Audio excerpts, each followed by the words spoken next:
안녕하세요. 사랑하는 성도님, 구원의 주님이 우리와 함께 하십니다. 우리와 함께 하시는 주님을 찬양합니다. 기도합시다. 주님 감사합니다. 오늘도 주님의 은혜로 하루를 맞이하며 어떤 주님의 음성에 귀를 기울입니다.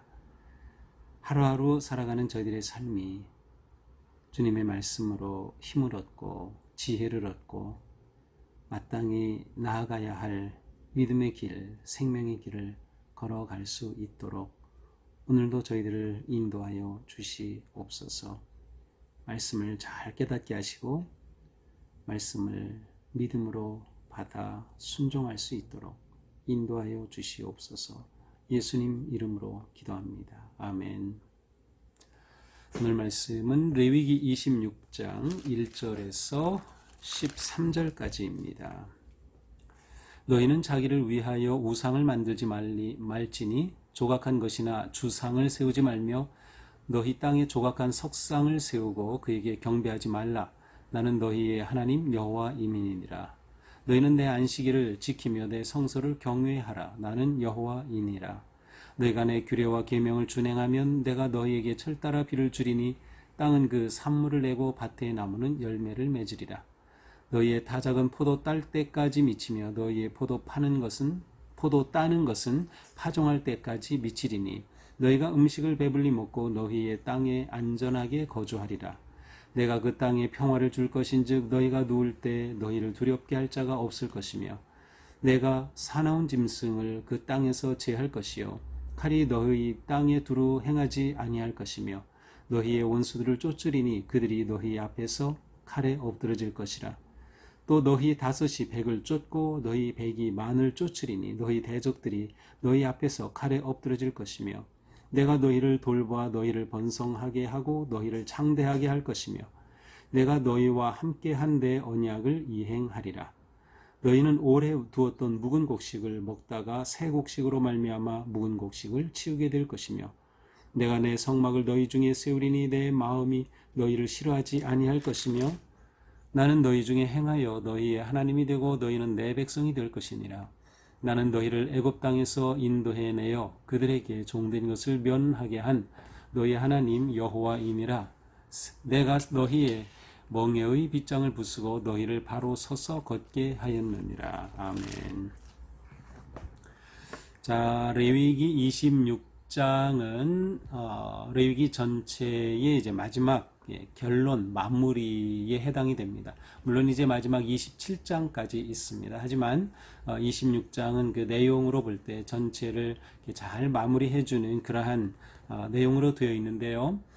일단은 지금까지 많은 계명들을 주셨어요. 그래서 이것에 대해서 순종하느냐 아니냐에 따라서 복을 받느냐 저주를 받느냐가 결정된다고 하는 것을 정리해 주시면서 진정한 어떤 복의 길을 말씀하고 계십니다. 자, 오늘 본문은 복을 받는 그런 내용으로 되어 있어요. 자, 1절부터 보겠습니다. 너희는 자기를 위하여 우상을 만들지 말지니 조각한 것 주상 조각한 석상 세워 경배하지 말라. 나는 너희 하나님 여호와다. 자, 오직 하나님만이 경배받으실 분이라고 하는 것을 선언합니다. 자, 이것은 사실 모든 계명이 가장 첫 번째이죠. 10계명의 첫 번째입니다. 하나님 외에는 다른 신이 없는 겁니다. 이것은 모든 계명의 계명이라고 할 수 있어요. 하나님과의 관계 설정을 분명히 해야 하는 것이죠. 그래서 우상을 만들지 말고 주상은 그런 높은 기둥이죠. 기둥을 세우지 말고, 물론 이 기둥은 밖에도 있지만 건물 안에, 신전 안에도 세우는 그러한 기둥입니다. 또 석상을 세우지 말라. 우상을 제작하고 설치하고 그 다음 그에게 경배하지 말라. 우상 숭배하지 말라라는 것이죠. 오직 하나님만 예배할 분이 되신다. 하나님만 우리의 경배를 받으실 분이시기 때문에 하나님 외에 우상이 들어오는 것을 절대적으로 금하시는 겁니다. 2절에서는 여기에 추가해서 안식일을 지키고 성소를 경외하라 라고 말씀합니다. 여기서 원래 안식일이라고 하는 이 단어는 복수형으로 되어 있기 때문에 앞에 주신 그런 안식일과 다양한 절기를 포함한 그러한 전체를 의미합니다. 그래서 이것을 잘 지켜라. 또한 성소를, 하나님이 계신 그 성소를 거룩하게 구별하고 경외하라. 나는 여호와이니라. 자, 이렇게 계명의 핵심을 이것으로 전체를 다 자세하게는 아니지만 계명의 핵심을 딱 요약해 주십니다. 그리고 3절이 시작이 되죠. 너희가 내 규례와 계명을 준행하면, 그래서 규례와 계명은 모든 계명을 다 포함합니다. 또 방금 앞에서 말씀하신 오직 하나님만 경외하는 것, 하나님만 경배하는 것과 안식일 준수와 성소를 경외하는 이것을 포함한 모든 계명을 준행하면, 자, 조건절로 되어 있어요. 만일 지키면, 그런 뜻이죠. 이것은 하나님과 백성들 사이에 맺어지는 언약을 확증할 때 사용되는 형식입니다. 만일 이렇게 하면 하나님께서 이렇게 해주시겠다라고 하심으로 언약이 성립되는 겁니다. 그러므로 오늘 본문은 바로 언약적인 그러한 복에 관해서 주시는 겁니다. 이렇게 하면, 어떻게 하면? 준행하면. 준행이라는 것은 우리 한자말로도 준행, 그대로 하면 따라서 걸어간다는 뜻이에요. 그렇습니다. 하나님의 백성으로 사는 길은 따라서 걷는 길입니다. 무엇을 따라서? 하나님이 주신 계명을, 규례를 따라서 걷는 길이에요. 그래서 하나님이 주시는 계명과 말씀을 성경에서는 많이 길이라고 하는 단어로 표현을 합니다. 길. 왜냐하면 따라서 걷는 것이기 때문에. 그래서 성경은 복의 길이 있고 악의 길이 있고 죄의 길이 있고 생명의 길이 있고 이렇게 길로 나타나죠. 준행은 따라서 걷는 것, 그 순종이죠. 이렇게 준행하면 어떤 복이 주어집니까? 4절부터 나오는데, 철따라 비를 줄이니, 자, 하나님께서 주시는 복의 첫 번째는 물질적인 번영입니다. 물질적인 번영. 이 당시에는 그 목축과 농사가 전부였기 때문에 주로 이 농사에 가장 먹기 위해 가장 중요한 기초가 되는 바로 이 곡식을 얻는, 과일을 얻는 이 농사에 관해 주시는 거예요. 철 따라 비를 주시겠다는 겁니다. 비는 농사를 결정하는 것이고요. 또 비가 내려서 초목이 무성해야 또 목축을 하는 거죠. 모든 것에 가장 중요한 것이 바로 비였습니다. 이스라엘은 기후상으로 볼 때 10월부터 4월까지는 우기, 비가 내리는 때이고요. 5월부터 10월까지는 비가 내리지 않은 건기로 되어 있어요. 이제 구약에 보면 이른 비와 늦은 비가 나오는데, 이른 비는 10월, 11월에 우기가 시작될 때 내리는 비, 마지막 비는 4월에 내리는 비입니다.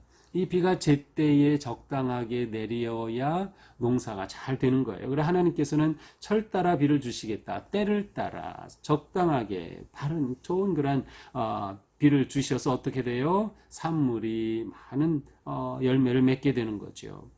그래서 타작할 때, 포도를 수확할 때까지 계속 타작하고, 포도를 수확하는 동안 또 계속 파종하고, 멈추지 않고 계속 풍성한 소출이 나는 그러한 모습을 보여줍니다. 자, 이렇게 되면 어떻게 돼요? 음식을 배불리 먹는 것이죠. 또한 하나님께서는 이와 함께 안전하게 거주할 것이다. 주거의 안전함을 말씀해 주십니다. 자, 두 번째, 규례와 계명을 순종하고 지킬 때 주시는 두 번째 복은 평화입니다. 첫 번째는 물질적인 복과 안정, 두 번째는 평화. 6절이죠. 내가 그 땅에 평화를 줄 것인지. 자, 하나님께서 평화를 주시면 어떻게 됩니까? 우리가 누울 때 두렵게 할 자가 없는 거예요. 밤에 자려고 누웠는데 걱정거리가 있고 근심거리가 있고 나를 두려워하게 할 자가 떠오른다면 정말 그 삶은 삶이 아니죠. 하나님께서 평화를 주시겠다. 어떻게? 잠잘 때, 누울 때 내가 두려워할 자가 없게 해주시겠다. 사나운 짐승을 제거할 것이다.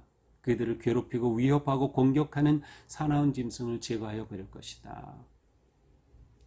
우리의 삶에서 사나운 짐승은 뭘까요? 진짜 짐승은 아니겠죠. 우리에게는. 그렇지만 우리를 공격하고 피곤하게 하고 피 흘리게 하는 그러한 수많은 그러한 무서운 짐승들이 우리에게도 있어요. 근데 그것들을 막아주시겠다. 제거주시겠다. 또한 칼이 너희 땅에 두루 행하지 않게 하겠다. 그들 가운데 생명을 위협하는 그러한 일이 없을 것이다. 더 나아가서 원수들을 쫓고 5이 100을 쫓아내고 100이 10,000을 쫓아내고 이기는 겁니다. 무엇이에요?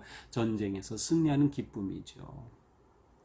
전쟁과 평화는 공존할 수 없어요. 그래서 하나님께서 모든 것들을 다 몰아내시고 진정한 평화를 주시겠다. 이것이 두 번째 복이죠. 자, 세 번째 복은 무엇인가요? 9절입니다. 내가 너희를 돌봐 너희를 번성하게 하고 너희를 창대하게 할 것이다. 하나님께서 번성하고 창대하게 해주시겠다.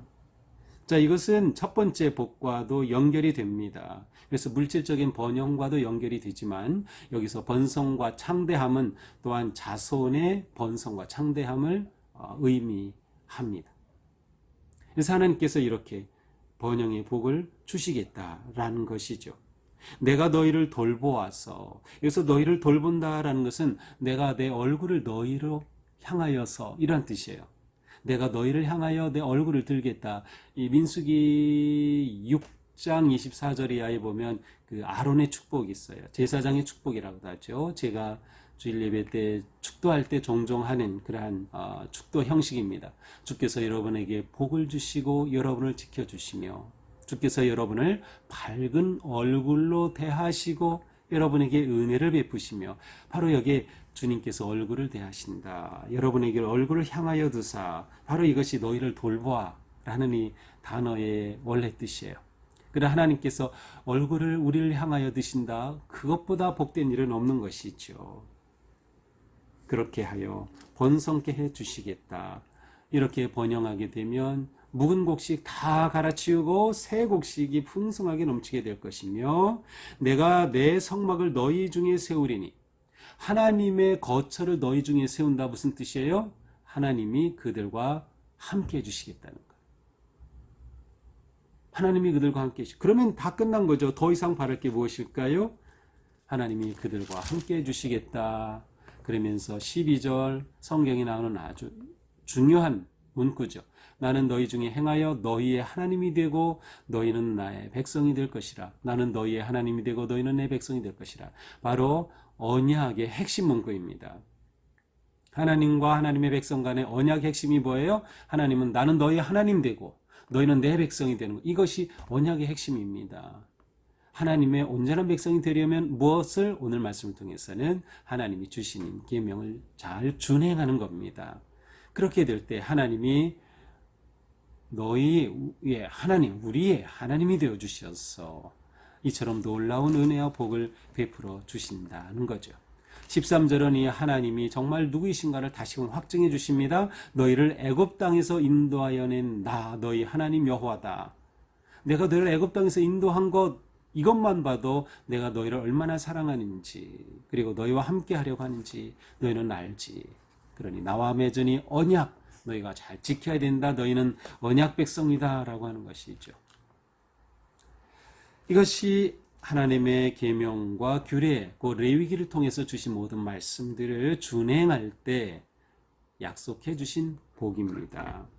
자, 이렇게 오늘 말씀은 하나님의 복을 받는 공식을 가르쳐 줍니다. 하나님의 복을 받는 공식. 자, 우리는 하나님이 주신 계명과 이 윤리의 법도 말씀을 볼 때 이것이 부담이 아니에요. 하나님께서는 우리에게 복을 주시려고 이것을 준 것이에요. 이것을 주심으로 이걸 지키면 복을 누리게 하시는 거죠. 그래서 우리는 하나님의 말씀과 계명을 어떤 마음으로 받아들이냐 너무 중요합니다. 이게 부담이 되고 힘들고 억지로 지켜야 되는 그러한 것이 아니라 우리에게 복을 주시려고 주신 언약의 계명이라고 하는 것이죠. 따라서 우리는 하나님의 복을 받는 공식 바로 주신 계명의 순종입니다. 순종이 복 받는 유일한 길이에요.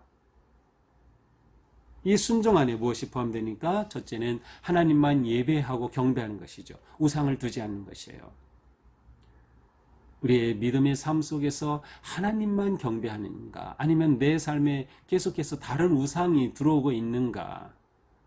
재물이 우상이 될 수도 있고, 명예가 우상이 될 수도 있고, 또 자녀가 우상이 될 수도 있고, 하나님보다 더 사랑하는 것, 하나님 경배가 아니라 다른 것을 경배하면 그것이 곧 우상이 되는 거죠. 그래서 우리의 삶 속에 오직 하나님만 경배하는 삶이, 순종하는 삶의 가장 아름다운 모습입니다. 또한 안식일, 절기를 잘 지키는 것이 중요하죠. 그래서 구체적인 절기, 안식일에 관한 말씀들이 계속 나왔습니다. 우리가 주님을 예배하고 주님을 경배하는 이 삶이 얼마나 중요한가. 그래서 우리는 예배를 놓치면 안 된다. 어떤 상황에서도 하나님을 예배하고 경배하는 삶 놓치면 안 된다. 또한 우리가 순종한다는 것은 주신 계명과 약속을 구체적으로 준행하는 것입니다. 이렇게 준행할 때 때에 따라 주시는 은혜를 잊게 되는 거죠. 때에 따라 주시는 늦은 비와 이른 비를 우리가 누리게 되는 거예요. 우리 삶에 하나님의 은총이 함께 하시는 거죠. 그렇게 될 때 우리가 경제적으로도 부유해지고, 관계에 있어서도 부유해지고, 우리의 삶이 어떤 상황에서도 하나님께서 우리의 길을 인도해 주시는 거예요. 하나님께 다 의지하고 맡길 수가 있는 것이죠. 물론 부할 수도 있고 가난할 수도 있지만 우리가 살아가는 데 부족함이 없도록 하나님의 공급해 주심을 우리는 신뢰할 수 있고, 우리는 그것을 또한 기대할 수 있는 것이죠. 또한 우리가 순종한다고 하는 것은 이런 물질적인 번영뿐만 아니라 삶의 평안이 넘치는 거예요. 평화. 전쟁이 멈추고 갈등이 멈추고 평화로운 삶. 우리는 누구나 다 평화로운 평안한 삶을 원합니다. 하나님께서 이 일을 이루어 주시겠다는 거예요. 우리를 공격하는 모든 사탄 마귀를 막아주시고 우리를 보호해 주시는 것이죠. 이렇게 해주시는 하나님은 결국 우리 안에 성막을 지으시겠다. 하나님께서 우리 안에 거하시겠다. 그래서 우리라는 것은 나 개인이 될 수도 있고 믿음의 공동체, 우리 교회 가운데 주님이 계시는 겁니다. 이것이 아마 가장 큰 복이 아닐까 싶어요. 앞에서 우리가 받는 번영, 물질적인 복, 평화를 주시고 넘치게 주시는 이러한 것들도 있지만 하나님께서 우리와 함께 하시는 그것이 가장 큰 복이 되는 것이죠. 하나님의 임재하심. 그래서 요한계시록 21장에 가서 보면 하나님께서 믿는 자들에게, 끝까지 믿음을 지킨 자들에게 주시는 그러한 영광스러운 새하늘과 새 땅의 그 모습을 보면 주께서 바로 너희 가운데 하나님의 장막이 너희 중에, 사람들 중에 있다는 표현이 나옵니다. 하나님의 장막이, 하나님이 거하시는 거예요. 하나님께서 함께 하시는 거죠. 이것이 우리의 최고의 복이죠. 하나님이 우리와 함께 하심. 더 이상 바랄 게 없기 때문이죠. 오늘 하루 우리의 삶이 하나님께 기꺼이 순종하며 하나님께서 주시는 약속의 복을 누리며 이루어가는 그러한 복된 삶이 되기를 축복합니다. 기도하겠습니다. 주님 감사합니다. 오늘도 우리에게 은혜의 말씀 주셔서 저희가 주님을 바라고 의지하며 또한 주님 주신 말씀에 기꺼이 순종하기 원합니다. 저희가 욕심과 죄와 악의로 인하여서 주님의 뜻에 온전히 순종하지 못하는 부끄러운 모습 용서하여 주시옵소서. 주님의 말씀과 계명에 온전히 순종함으로 주님 약속하여 주신 이 놀라운 복을 누리는 저희가 되게 하여 주시옵소서. 경제적인 회복과 물질적 번영을 허락하여 주시옵소서. 우리의 삶에 참된 평화를 내려 주시옵소서. 우리의 가정과 자녀가 잘 되게 하여 주시옵소서. 무엇보다 우리의 삶이 성결하여 하나님께서 우리 안에 거하시는, 하나님이 우리와 함께 하시는 큰 기쁨과 복을 저희들이 놓치지 말도록 인도하여 주시고 잡아 주시옵소서. 주께서 여러분에게 복을 주시고 여러분을 지켜주시며 주께서 여러분을 밝은 얼굴로 대하시고 여러분에게 은혜를 베푸시며 주께서 그 얼굴을 여러분에게로 향하여 드사 평화와 소망과 기쁨과 은총 넘치기를 축복하노라. 아멘. 네, 오늘도 주님의 은혜 안에서 우리 삶이 이렇게 아름답고 거룩하고 복된 삶 되기를, 기쁨으로 순종하는 삶 되기를 축복합니다. 사랑합니다.